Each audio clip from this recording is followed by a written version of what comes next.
The NBA's worst nightmare has come true. As you all know, the Warriors have been back to their winning ways where they are currently one win away from being in the top 5 of the Western Conference. But in the most recent game against the Cleveland Cavaliers, the Golden State Warriors decide to sit their starters and play the bench throughout the whole game, and they still ended up winning, and this is something the rest of the NBA is scared about. In today's video, we're going to be going through 5 role players that have become stars in this Golden State Warriors team, and now that the role players are being able to play at a very high level, it's looking like this Golden State Warriors team will win an NBA championship at the end of this season. So make sure to like this video, and if you want more Golden State Warriors content like this, don't forget to subscribe to the channel, hitting that red button down below. And if you don't have NBA League Pass but want to watch the Warriors games for less than a cup of coffee, don't forget to join my Patreon where I live stream every Golden State Warriors game so you can watch it anytime, anywhere. But let's get straight into the first player, and the first player being Jordan Poole. Now, as I mentioned before, all of the starters sat from Steph Curry, Klay Thompson, Andrew Wiggins, Draymond, the list really does go on,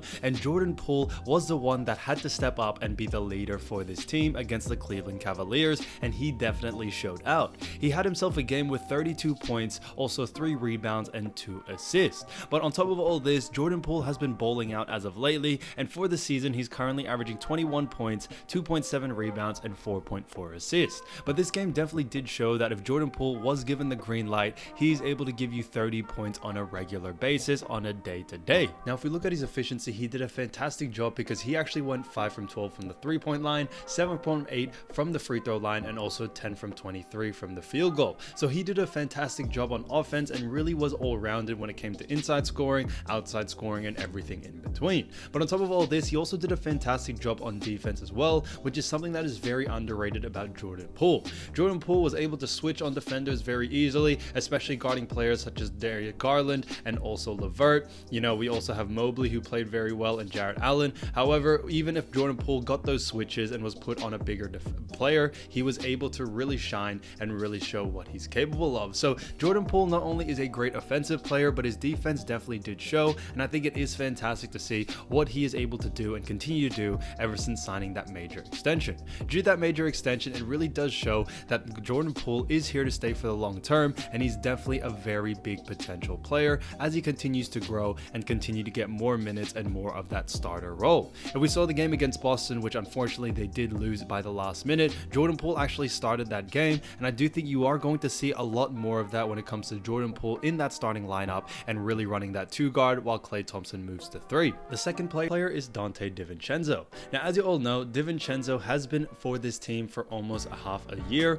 and he has done a great job in being able to actually turn the season around, because a lot of NBA fans and also Golden State Warriors fans weren't really a fan of DiVincenzo in this roster, but he has proved a lot of us wrong because he is finally back and scoring at will. In his most recent game against Cleveland, where he was given a starter role and a lot more minutes, he was actually able to give the Cleveland Cavaliers 17 points, 6 rebounds, and also 4 assists and 4 steals, guys. 4 steals. Yes, you heard that right, guys. He was an absolute defensive juggernaut out there, and I think he can continue to do that, especially in games where he gets a lot more minutes. If we look at his season averages, he's actually averaging 7.8 points, and he's also grabbing 4.7 rebounds and 3 assists. And I do think it is fantastic to see DiVincenzo, given a couple more minutes, really does shine and really does show what he's capable of. If you don't remember, DiVincenzo was a part of that championship team with the Milwaukee Bucks, so he knows what it's like to play in the playoffs, play in a championship, so he knows what it takes. And I think now he's starting to get the groove and what this system really needs from DiVincenzo, and he's finally found that secret sauce, which I absolutely love and happy for Dante when it comes moving forward. If we look at his efficiency, he shot 3 from 7 from 3-point, which was really good, 4.6 from the free throw line, and also 5 from 13. So he was definitely shooting lights out, and not only on the offensive end, but on the defensive end, guys, he doesn't only stand at 6'4", but he was able to grab 6 rebs like it's nothing. So I think that's honestly insane, guys, when you do think about it. DiVincenzo being only 6'4", 203 pounds, able to grab 6 rebs and also get a couple assists and 4 steals. It really does show he is a defensive-minded player, a 3-and-D type guy, and that's something that the Golden State Warriors are going to need in the future. And this is what's so special about players like DiVincenzo. If given the opportunity where he gets a couple more minutes, which in this game he got 35 minutes to his regular 22 minutes that he actually receives during the season,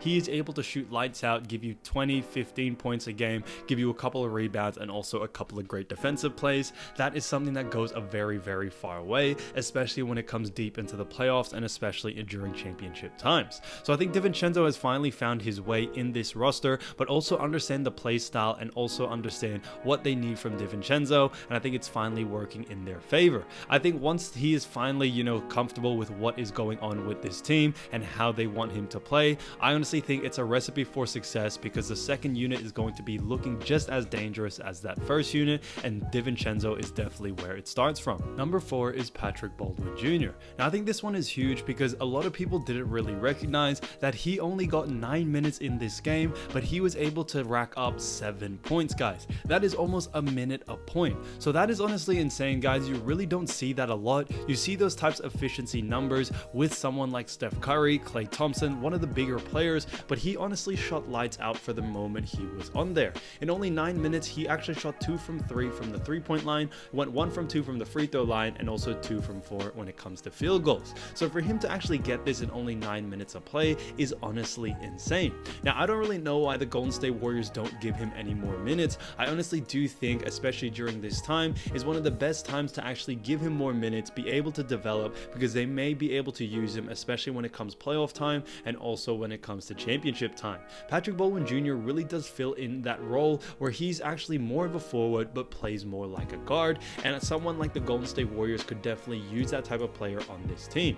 I would compare him to somewhat of a Kevin Durant style type of play. Now, he doesn't move like Kevin Durant, but when it comes to him being a forward, him being very tall but being able to be such an offensive threat, that is something that they both have in common, and I think that's something they should use to their advantage, especially when it comes to him running into that second unit. But Patrick Baldwin Jr. I think should have definitely got more minutes during this game. However, I think Golden State Warriors did want to clean this game out against the Cleveland Cavaliers, and they did so with 120-114 finish, and maybe they had to look at their veterans or more of their experienced players. But for the time Patrick Baldwin Jr. was out there, he did a fantastic job and will continue to do a fantastic job, because I think as he continues to get more minutes and continues to be a great player, the rest of the NBA will start to take notice, and they are already starting to take notice right now. But Patrick Baldwin Jr. I think should be given the opportunity over the next couple of games to get a couple more minutes. I know he has been oscillating between the G League and also the NBA, so if they do send him out for the G League for a couple of games and back up, I honestly do think I could definitely see Golden State Warriors giving him a couple more minutes and see what he can really do. It's really hard to tell what he's capable of in just only 9 minutes of play, but for the 9 minutes that he was on there, he is shooting at a very efficient rate, something that not a lot of players can do, and that's definitely a telltale sign that he is an absolute star. The 5th player is Jonathan Kaminga. Now, Kaminga obviously has been such a big potential player for some time now, but he's slowly starting to find his way into this lineup and also into this roster. In the most recent game against Cleveland, he actually got 10 points, 5 assists, and also 3 rebounds, and I do think he has done a fantastic job, especially coming back from a minor injury. Kaminga is honestly getting more minutes as time has gone on, and they've noticed that his defense definitely does help this team, especially when it comes to that second unit that needs a little bit more oomph in their defense, and it definitely starts to show.